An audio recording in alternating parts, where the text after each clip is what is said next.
যারাই এই নারকীয় বা হত্যাকাণ্ড অথবা এই ধ্বংসলীলা চালিয়েছে বিভিন্ন স্থাপনাগুলিতে, সরকারি বেসরকারি, স্বপ্নের মেট্রো রেল, বিভিন্ন জায়গাগুলিতে, আমরা সকলের নাম নাম্বার, মোবাইল নাম্বার আমরা পেয়েছি।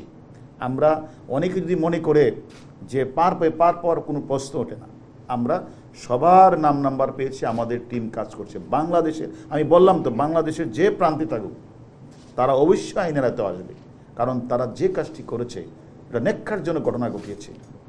এখন জন্ম সনদ দিয়ে খোলো বিকাশ স্টুডেন্ট অ্যাকাউন্ট, নিজের বিকাশ নিজে কর। তারা এইটা একটা মানে এখানে ৭১-এ আমাদের জন্ম হয়নি, ৭১-এ আমরা শুনেছি গল্প যে তারা বারবারই এই দেশটাকে নিঃস্ব করতে চেয়েছিল। পুরাণ নীতি অবলম্বন করে মানুষকে হত্যা করেছে, বিভিন্ন স্থাপনা নষ্ট করেছে, বিভিন্ন বড় বড় ধ্বংসলীলা চালিয়েছে। কিন্তু সেই কাজটাই কিন্তু তারা এবারও আবার করলেন। আমরা নিজের চোখে দেখেছেন, আপনারাও দেখেছেন, আপনারা তো সাংবাদিক বাইরে আছেন, আপনারা প্রত্যেকটা ঘটনাস্থলে যান, বিটিভি ভবন, সেতু ভবন, মেট্রো রেল, প্রত্যেকটা জায়গায় কিন্তু এখনও রয়েছে। তারা কি পরিমাণ তারা সেখানে ধ্বংসলীলা চালিয়েছে। আমরা মনে করি আমরা দেশের একজন নাগরিক হিসাবে, আমরা একজন এ দেশের মানে একজন পুলিশ কর্মকর্তা হিসাবে, আপনাদের একজন সাংবাদিক হিসাবে আমরা তো এইগুলির দিকে আমাদের নজর দিতে হবে।